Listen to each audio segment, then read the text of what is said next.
It was a sweltering August afternoon in downtown Chicago. The sun beat down mercilessly, making the pavement shimmer and the humidity nearly unbearable. People bustled down the streets of State and Randolph, a chaotic intersection where commuters and tourists alike hurried to catch buses, escape into air-conditioned shops, or find refuge in the shade. The sounds of car horns, conversation, and the occasional shout filled the air, adding to the cacophony of the city. Maya Taylor stood among the crowd at the bus stop, her hand resting gently on her swollen belly.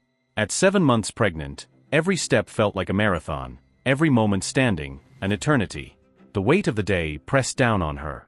She had spent hours at the hospital, where she worked as a pediatric nurse on her feet, comforting children and dealing with parents' anxieties. The exhaustion was bone deep, and all she wanted now was a seat, a small moment of relief before she got home. Her mind wandered as she waited for the bus. The upcoming arrival of her first child filled her with a mixture of excitement and nervousness. She had already begun to question how she would balance motherhood with her demanding job. But Maya was strong, resilient. Raised by a single mother who had worked 2 jobs to provide for her, she had learned early on how to navigate challenges. She was determined to provide her baby with the same sense of security and love she had received growing up. The bus arrived with a loud hiss, the hydraulic doors opening as a throng of passengers began to board. Maya followed, moving with the crowd.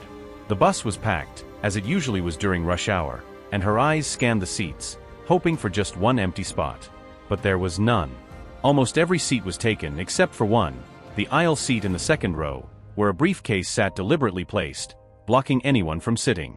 The man next to it, Brandon Jacobs, was dressed in a crisp, expensive suit, his attention fixed on his phone, oblivious, or perhaps indifferent, to the world around him.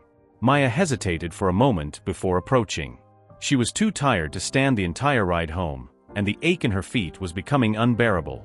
She stepped forward and gently cleared her throat. "Excuse me, sir," Maya said, her voice polite but firm. "May I sit here?" Brandon didn't look up from his phone, his fingers tapping rapidly on the screen. "No," he muttered without so much as a glance in her direction. "Find somewhere else." Maya blinked, surprised by the blunt refusal. Her heart quickened, and her face flushed, partly from the heat and partly from the disbelief of being dismissed so coldly. She glanced down at her belly, as if to remind him of her condition. "I'm pregnant," she said softly, her tone steady but insistent.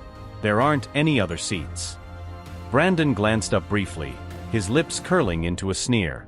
"Your problem, not mine," he spat, his voice dripping with disdain. "Always expecting something for nothing." The words hung in the air, sharp and cutting. Around them, passengers shifted uncomfortably. A few turned their heads, pretending not to notice, while others exchanged uneasy glances. The atmosphere on the bus thickened with tension, as if the very air had become charged. Maya's chest tightened. She had faced discrimination before, but never in such a blatant, unapologetic way. Her hand instinctively moved to her belly, as if to shield her unborn child from a hostility radiating off Brandon. She wanted to say something, to defend herself, but she felt the weight of the moment pressing down on her, leaving her silent. Near the back of the bus, Nathan Smith sat watching the interaction unfold. Nathan, a 28-year-old Army veteran with short-cropped hair and a muscular build, had boarded the bus just a few stops earlier. His sharp, observant eyes had been following the scene between Maya and Brandon from the moment she approached the seat. Nathan had seen his fair share of confrontations during his time in the service, but something about this one struck him differently. He stood, his military training evident in the quiet authority with which he moved. The passengers near him shifted, sensing the tension as Nathan made his way down the aisle, his posture calm but purposeful. "Hey," Nathan's voice was low but firm, cutting through the silence that had settled over the bus. "You think you've earned that seat?" He directed his words at Brandon, but his tone carried a weight that made everyone pay attention. Brandon looked up, startled by the interruption. His eyes flicked to Nathan, taking in the uniform, the badges, the sharpness of his features. For a moment, Brandon seemed unsure, but his arrogance quickly resurfaced. "I paid for my ride just like everyone else," he snapped, trying to regain his composure. "I don't owe her, or you, anything." Nathan took a step closer, his gaze unwavering. "You don't owe her anything, huh?" he said, his voice calm but laced with an edge of steel. "She's carrying more than you'll ever know. Real men stand up for others, not against them." The bus was deathly quiet now. Every passenger's eyes were glued to the scene, waiting, watching. Maya stood frozen in place, her heart pounding. She didn't know who this soldier was, but his words filled her with a sense of relief she hadn't expected. Brandon's face reddened with anger, his bravado cracking under the weight of Nathan's quiet strength. "Who do you think you are?" Brandon sputtered, standing now, his hands clenching his briefcase. "You think just because you're in uniform, I'm supposed to care what you say? I don't owe her, or anyone, anything." The words echoed in the silence of the bus, hanging there like a poisonous fog. For a moment, it seemed like the air itself had stopped moving. Nathan's eyes never left Brandon. His expression was calm, but his presence commanded respect. "You don't owe her anything," he repeated, "but decency? Respect? Those aren't things you earn, they're things you give. And you've given nothing today." Brandon hesitated. The tension between them was palpable, but this time, he faltered.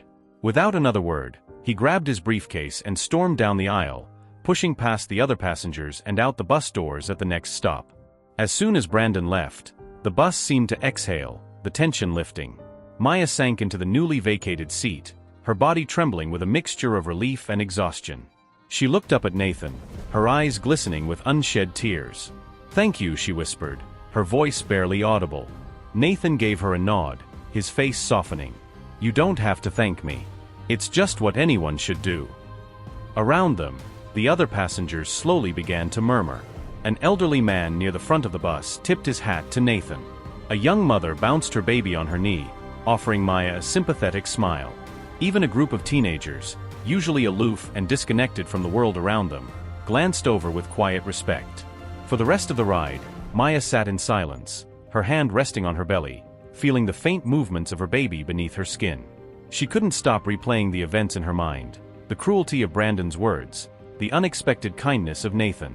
It was a day she would never forget. Meanwhile, across town, Brandon stormed into his office, still fuming from the confrontation. He slammed his briefcase onto his desk, trying to shake off the anger that clung to him. But the memory of Nathan's words echoed in his mind, and he couldn't escape the feeling that something had shifted. He checked his phone, and his stomach dropped. The incident on the bus had been recorded. A video of the confrontation was already circulating on social media, and his face was front and center. He scrolled through the comments, his hands trembling. What a scumbag. Who treats a pregnant woman like that? Glad the soldier stood up for her. This guy's a disgrace. Brandon's heart pounded in his chest. This wasn't just a bad day. This was a disaster. He could already feel the walls closing in on him, the consequences of his actions hurtling toward him faster than he could handle. Brandon Jacobs sat at his desk, staring at his phone in disbelief. The video of the confrontation on the bus was spreading like wildfire. Notifications flooded his phone. Texts, emails, social media alerts, each one bringing more bad news. His face, once only known in the corridors of power in Chicago's financial district, was now infamous across the internet. The shame, the anger, the helplessness, it all hit him at once. He had always prided himself on being untouchable. He had built a career from the ground up, climbing over others to get to where he was. But in a single moment, an impulsive act of cruelty, his carefully constructed life was falling apart. His phone buzzed again. This time, it wasn't another notification. It was a call from his boss, Alan Donovan, CEO of the firm where Brandon had been a senior executive for nearly a decade. Brandon hesitated before answering, already knowing what this call would be about. His hand trembled as he raised the phone to his ear. "Brandon," Alan's voice was icy professional, with none of the usual friendliness. "We need to talk. Now." Brandon swallowed hard, trying to find his voice. "Alan, Don't bother. I've seen the video," Alan interrupted, cutting off any hope of explanation. "You'll come to my office immediately. We'll discuss your future here, though I think you already know what that means." The line went dead. Brandon stood up, his knees weak, and walked through the pristine halls of his firm, the weight of judgment bearing down on him with every step. His colleagues, once deferential and friendly, now averted their eyes as he passed. Some whispered behind their hands, while others openly stared, their faces reflecting a mixture of disbelief and contempt. In a quieter part of Chicago, Nathan Smith was having a very different day. He had left the bus earlier that afternoon, unaware of the whirlwind his actions had set in motion. After the confrontation, he had gone about his day, picking up groceries and heading back to his modest apartment. But by evening he had started receiving messages, friends, family, even old army buddies, all sending him links to the video that had gone viral. At first, Nathan had shrugged it off. He wasn't looking for attention. What he had done on the bus felt like the obvious, right thing to do. But as he watched the video, he realized it had struck a nerve far beyond what he expected. His inbox was full of praise, people calling him a hero for standing up to Brandon's blatant disrespect. He sighed, rubbing the back of his neck. The attention made him uncomfortable, but he couldn't help feeling a quiet satisfaction. Not because of the fame, but because justice had been served, at least in some small way. Back at the office, Brandon walked into Alan's office, his head held low. Alan was seated behind his desk, arms crossed, his expression unreadable. Beside him stood the firm's legal advisor, and to Brandon's right, the head of human resources. The atmosphere in the room was suffocating. "Sit down, Brandon," Alan said coldly. Brandon obeyed, lowering himself into the chair. His mind raced, grasping for any way to salvage the situation. Alan wasted no time. "Do you have any idea how much damage you've done to the company's reputation in the last 24 hours? Brandon opened his mouth to defend himself, but Alan raised a hand, silencing him. "I don't care what excuse you're about to give me," Alan continued. "We saw the video. The world saw it. This is not a bad day. This is who you are. And that's not who we are." Brandon's heart sank. "Alan, You're fired, effective immediately," Alan said bluntly. "You will be escorted out by HR, and your severance package will be minimal at best. I've already sent a memo to our clients. You won't be welcome back." The words hit Brandon like a punch to the gut. Fired? He had never considered this a possibility, not after everything he had done for the company. His mind reeled, trying to grasp what had just happened. His entire career, gone. Several days later, Nathan found himself walking through the neighborhood where the community center stood, his thoughts still lingering on the events of that day. He was on leave for a few weeks, enjoying the rare downtime after months of rigorous service. As he rounded a corner, he saw someone familiar standing outside the center. Maya Taylor was chatting with a group of women, her belly now even larger, her face glowing with the radiance of impending motherhood. She looked different than she had on the bus, more relaxed, more at ease. Nathan hesitated for a moment, wondering if he should approach, but then Maya looked up and their eyes met. A wide smile spread across her face. "Nathan." "Hey!" she called out, waving him over. He walked up, feeling a bit sheepish. "Hey, Maya. How are you feeling?" "Better," she replied, her hand resting on her belly. "That day on the bus. I still think about it sometimes. What you did, it meant the world to me." Nathan gave her a modest smile, his eyes softening. "I just did what anyone should do." Maya shook her head, her expression serious. "Not everyone would have done it. You don't know how much it helped me, not just that day, but afterward too. Seeing that there are still good people in the world, it made a difference." Nathan glanced away, feeling the weight of her words. He wasn't used to being praised like this. His service had always been about protecting others, but in his mind, what he had done on that bus was simply a reflection of the values he carried. "Did you hear about that guy, Brandon?" Maya asked, breaking the momentary silence. Nathan raised an eyebrow. "What happened?" "He lost his job," Maya said, her voice quieter now. "That video went viral. His company let him go, and from what I've heard, he's having a hard time bouncing back." Nathan was silent for a moment, processing the news. He wasn't one to gloat over someone else's downfall, but he couldn't help feeling a sense of justice. Brandon had been arrogant, cruel, and completely unapologetic. Sometimes, consequences were necessary. Brandon's life continued to unravel. Without a job, his financial situation deteriorated quickly. The lavish lifestyle he had enjoyed, the expensive car, the exclusive memberships, the high-end restaurants, was now out of reach. His savings dwindled as he struggled to find work. The video had destroyed his reputation, and no one in his professional circles wanted to be associated with him. He found himself boarding the same bus again, though this time, there was no briefcase, no tailored suit. He stood at the back, head down, trying to blend in with the passengers who now ignored him completely. The arrogance that had once defined him was gone, replaced by a broken, humbled man.